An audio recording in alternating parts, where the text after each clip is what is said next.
Welcome to Jay and Ed's radio show. I'm Jay. And I'm Ed. Welcome to the second episode of season 2. And I just came back from the movies and now I feel as if I got mentally scarred for a week. The movie you must have saw had to be bad. Oh yes it was. Paying $10 to see that atrocity of a movie made me want to throw up. I want my money back. What rating would you give that movie? Between -10 and 10? Is it that sickening? -10 it is. Alright, time for the mini-minis. First topic, roller coasters. Roller coasters. You know those people that are scared of heights? Whatever they're called, worst situations you could put them in.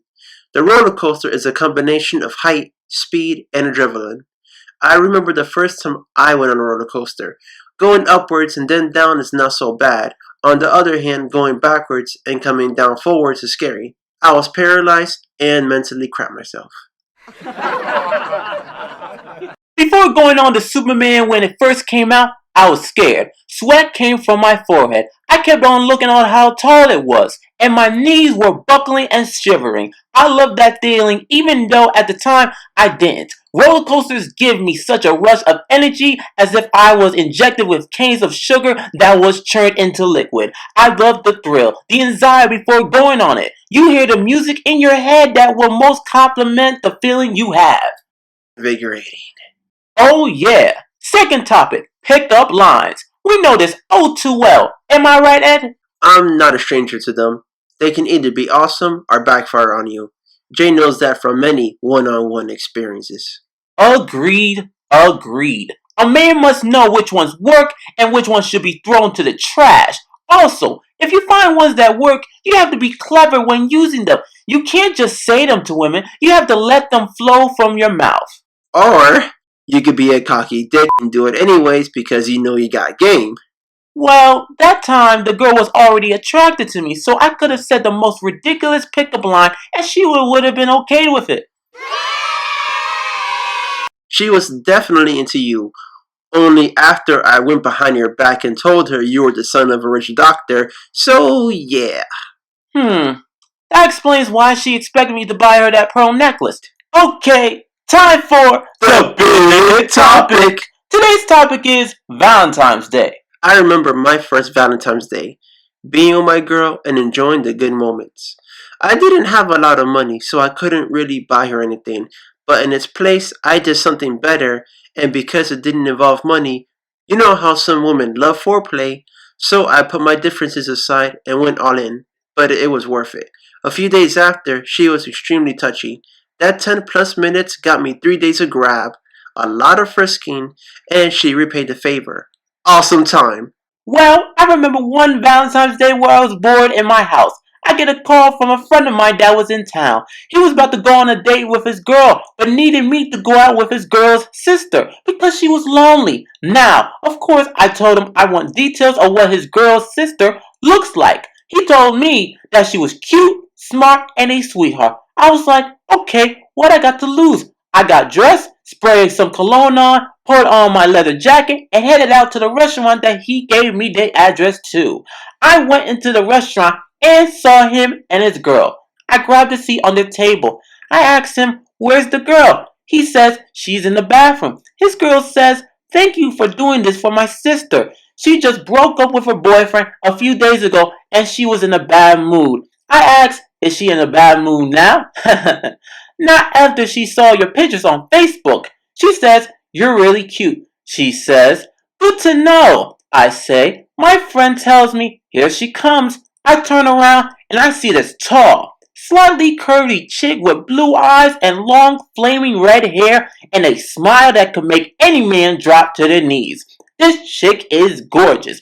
She looked right into my eyes with that $1 million smile and says, hi, I'm Gina. I replied by saying, hi, I'm Jay, of course. So we had a good dinner. The food was good. Gina eating her food looked good.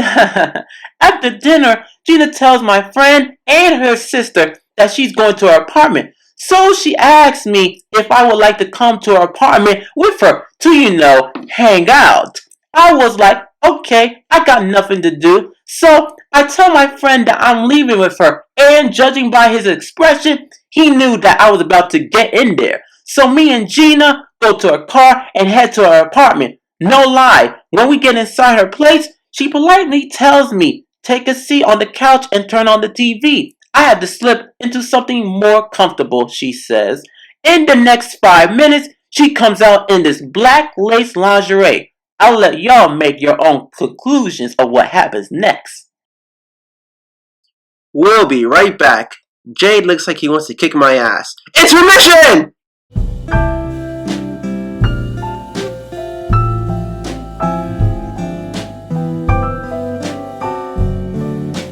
We're back, and no, I didn't want to kick Ed's ass. I just tried to scare him with my mind. Now to the new segment called To lie or not to lie. How this goes is, me and Ed will each describe a situation where you should lie or not lie. I'll start it off. You go to a convenience store. You're browsing items that you need. Suddenly, you grab a half-gallon of milk. A hole on the carton comes out and leaks out milk onto the floor. So you put the milk carton back to where it belongs. A worker sees the milk on the floor and milk that's leaking from the carton. He sees you and asks you, did you do this? What do? You lie! You go into a porn store only for adults 18 and over. You see a certain doll, something that looks realistic. So you treat the doll like any other woman, and for that short time frame, do what you can. A store employee catches you and says, sir, what were you just doing? You look at him in the face and you lie! You go to an amusement park. It's very hot, so you head to the water park. You go on the biggest water ride that's there. You forgot that you put your wallet in your swimming trunks, but it's too late because the ride is about to start. So you get on the ride anyways, hoping that the wallet won't fall out of your pocket. Unfortunately, it does. So after the ride is over, you go to the people in charge and they ask you, sir, what happened to your wallet? What do? You don't lie! You grow up in a family with a religious mother and father. You know that if you do anything bad, they'll overreact. You have some friends that want to go to a strip club. Curiosity kicks in. You just turned 18.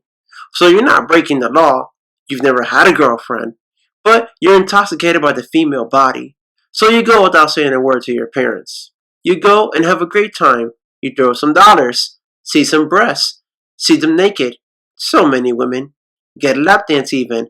At the end of the night, you have no regrets. You walk into the house hoping you don't see your parents. Suddenly, the lights turn on and they are looking at you, sitting on the couch. They ask you, where have you been all night?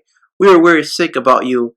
You pause for a moment and think about how you should respond to the question, You don't lie! Now on to the off topics. I want to be on Soul Train! The clothes, the shoes, and the shades. All I need is a fine foxy lady and I'll dance all night. I remember seeing a bunch of Latinos in episodes of it. Groovy. Also, remember the chick with the red hair I told you about earlier? What about her? She sent me a sexy text with a naked picture of her. Dirty girl. You know what? I might call her. You think I should? For every straight man in this world, you hit that and you hit that good. Also, it's my obligation to. I expect no less from you, bro. Bang bang! No doubt. Thank you for listening to the second episode of Season 2. Wow, another sex. Keep it pippin'. Oh no.